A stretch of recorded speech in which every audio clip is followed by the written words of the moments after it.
हमारे यहाँ इतनी बड़ी लोकतंत्र की ताकत है, समाज के प्रत्येक वर्ग को समाज और देश बनाने की ताकत है, फिर भी हमारा बिहार क्यों है? हमारा बिहार बीमार हो रहा है, हमारी व्यवस्था कुरीतियों से भरती चली जा रही है।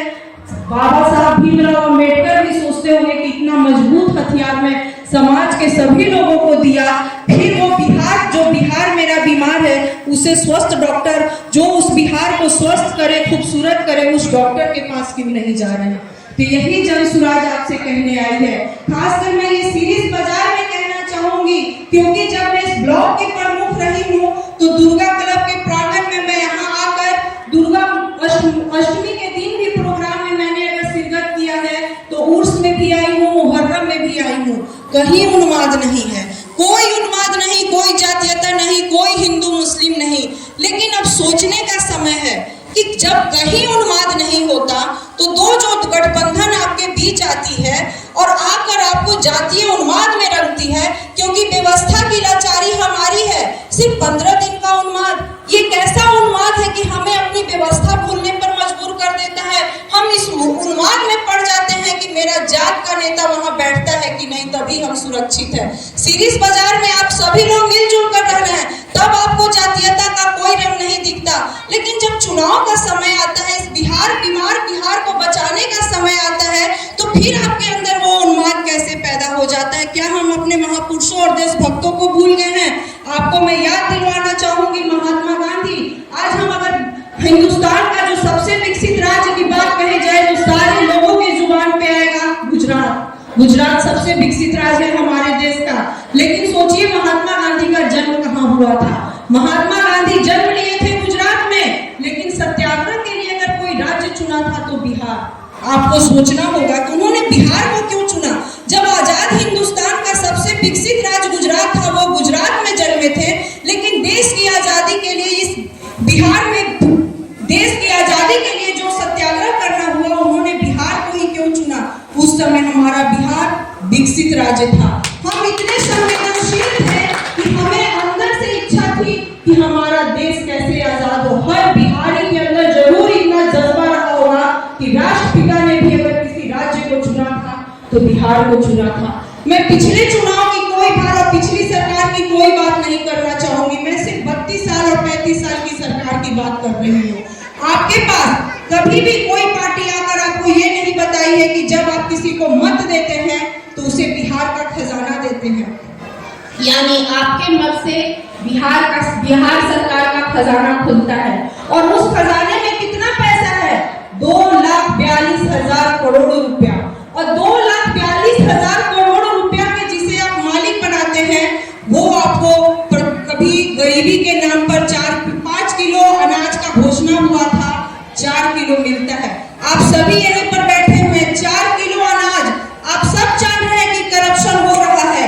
हम लोग महात्मा गांधी वाले देश के नागरिक हैं, हम उस करप्शन के खिलाफ एक शब्द नहीं बोलते, हम वो 4 किलो अनाज लेकर चुपचाप घर में चले आते हैं। क्या हमारे रगों में वही भगत सिंह का खून है?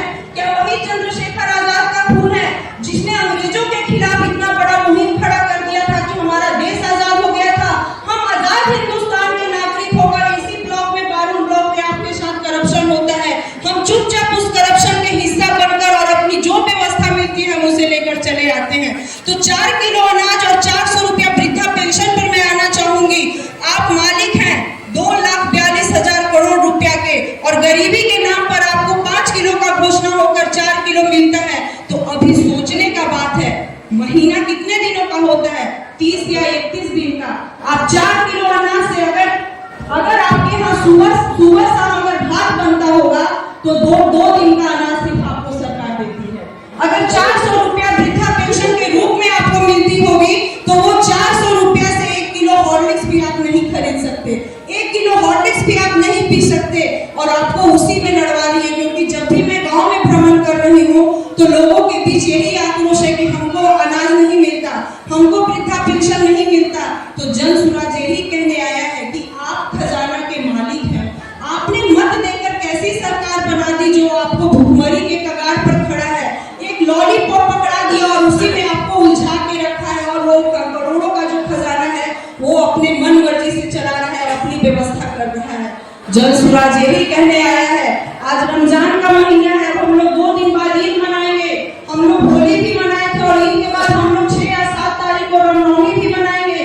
मैं हिंदू भाई और मुसलमान भाई दोनों से कहना चाहूंगी कि बाबा साहब भीमराव अम्बेडकर, अगर हम देखते हैं, अगर हम हिंदू धर्म से आते हैं तो गीता में कृष्ण ने महाभारत का युद्ध किया था धर्म स्थापना के लिए। आपको याद होगा कि जब अर्जुन ने कहा कि मैं युद्ध नहीं कर सकता, ये रक्त रंजित क्रांति मैं नहीं कर सकता, मैं अपने के विरोध युद्ध नहीं करूंगा, मैं अपने का खून कैसे देखूंगा, तो कृष्ण ने कहा था कि धर्म स्थापना के लिए तुम्हें शस्त्र उठाना होगा। और उन्होंने गीता में कहा था यदा यदा हि धर्मस्य ग्लानिर्भवति भारत अभ्युत्थानम् अधर्मस्य तदात्मानं सृजाम्यहम् पवित्राणाय साधूनां विनाशाय च दुष्कृता धर्म संस्थापनार्थाय संभवामि युगे युगे। यानी रक्त रंजित क्रांति हमारे गीता में भी हुई थी, धर्म स्थापना के लिए, अधिकार के लिए। अगर मुसलमान भाई इस 5 महीने में आप सभी लोग कुरान जम के पढ़े हैं और आप जब मुहर्रम में करबला का युद्ध करते हैं तो आप बहुत जोश के साथ कहते हैं कत्ले हुसैन असले मर गए यजीद है, इस्लाम जिंदा होता है हर करबला के बाद। यानी आपके यहाँ भी धर्म में अपने अधिकार के लिए, धर्म स्थापना के लिए रक्त रंजित क्रांति हुई थी। लेकिन भारत का संविधान जब बाबा साहब भीमराव अम्बेडकर ने दिया, उसी दिन उन्होंने कह दिया कि अब इस हिंदुस्तान में कोई भी रक्त रंजित क्रांति नहीं होगी, क्योंकि वोट एक ऐसा हथियार है, वोट एक ऐसा मत है जो खून नहीं मांगता, आपका मत मांगता है, आपका विश्वास मांगता है, अपनी व्यवस्था परिवर्तन के लिए वो हथियार है। लेकिन आपके पास ये जो दो गठबंधन रही है वो अभी आप लोग के बीच नहीं आएगी। एक से एक लॉलीपॉप बातें होंगी लेकिन आपके बीच नहीं आएगा, सारी बातें आप लोग के बीच आने लगेंगी। एक से एक लोग लुभावन बात होगा और सबसे बड़ी बात होगा जातीय उन्माद का। तो जन स्वराज आपको जातीय उन्माद से, धर्म के उन्माद से बचाने के लिए आया है, क्योंकि अब बिहार की बारी है। सभी नेताओं को आपने बना दिया, आप ही की वजह से दोनों गठबंधन इस बिहार में सत्ता का सुख भोग लिया, लेकिन आपने अभी तक अपने लिए, अपने लाचार बिहार के लिए मत नहीं दिया। जन स्वराज इस बार यही बोल रही है कि अपने लिए मत देना है, कोई आक्रोश नहीं, बस सोचना है कि ये जो 35 साल में हम ठगे गए हैं, 4 किलो अनाज और 400 पेंशन का, हम लोग बारून ब्लॉक के नागरिक हैं, ब्लॉक में भी किस तरह का करप्शन है, खासकर आज लोग माहौल बनाए हुए हैं। एक कहता है जंगल राज आ जाएगा, तो आप ये सब भली भांति जानते होंगे कि आज पदाधिकारियों का राज है। आज पदाधिकारी कुर्सी पे बैठे हैं, वेतन लेते हैं, लेकिन वो वेतन से काम नहीं करते। अगर आप उनको काम करने के लिए कहते हैं तो उसके लिए आपको रिश्वत देना पड़ता है। ये ऐसी सरकार है, आज आपके हाथ में बिहार है, आने वाला समय आपका है। आपको इस बदहाली से बचना होगा, इस बदहाली से ऊपर उठने के लिए जन स्वराज में, आपको जन स्वराज में जुड़ना होगा। कोई मदद करता है, फायदा कितना मिला सब कोई जानता है। हम भी मदद करके देखा है, बहुत एमपी हो चाहे विधायक हो, क्या मिलता है, जनता ने कहते हैं कि हमको काम ये जरूरी है, किसी को फोन नहीं उठता है, यह सबसे सोच हो जाता है कि मैंने सबसे वोट मांगते हैं कि नहीं अच्छे हैं, फिर भी फोन नहीं उठता है तो जनता से हमको खाने पड़ता है, जनता के काम नहीं होता है तो बहुत कष्ट होता है बीच में। और प्रशांत किशोर जी का मुद्दा तय तो है, जाते होंगे कोई सामान खरीदने, ये वोट हर 5 साल में कोई सामान खरीदने जाते होंगे, 10 रुपए के घड़ा लेते होंगे, सुराही लेते होंगे, छोटा छोटा, तो ठोक के देखते होंगे कि छिड़का है कि नहीं, पानी छूता है कि नहीं। इसमें ठोक फैला के देखना है कि क्या वो छिड़का हुआ है या ना छिड़का हुआ है। आपने देखे रहे हैं स्थिति है, भाई जी ने बोले कि ना सीओ बैठ रहे हैं, ना रोजगार सेवक का स्थिति है, जो जनता के काम है ऊपर ही काम हो जा रहा है। तो आए हैं अपने ब्लॉक में उतरे बैठ रहे हैं, वो तो बात सही है, आप लोग सक्षम होंगे, है या नहीं है, इस पे एक बार सक्षम है तो ताली बजा दीजिए कि है कि नहीं है, कष्ट में है या नहीं है। फोन लगाते हैं सुनता नहीं है, ताकि ऐसा सरकार आपके यहाँ नैहर भी है, आपका मायके भी है, आपके मैं अपने और से सभी को ताली से स्वागत कर दीजिए। और विशेष बात कहूँगा, सब कोई जान रहे हैं, कहने की अभी बहुत बक्ताएं हैं, दुर्गा माँ के स्थान पर है। माँ अपनी अदालत में मेरी जमानत रखना, माँ अपनी अदालत में मेरी जमानत रखना, महामंत्रा जी को विधानसभा से सही सलामत रखना, सही सलामत रखना। जय कि 11th आपके बच्चे प्राइवेट स्कूल में पढ़ेंगे, इंग्लिश मीडियम स्कूल में पढ़ेंगे, उसका पैसा प्रशांत किशोर जी करेंगे, ये उनका लक्ष्य है। और प्रशांत किशोर जी अभी हम देख रहे थे मोबाइल में, तो देखे कि यहाँ के एमएलए का जो विधायक का चुन के बनाते हैं, भेजते हैं, उनका पेमेंट 1,65,000 रुपया है बिहार का।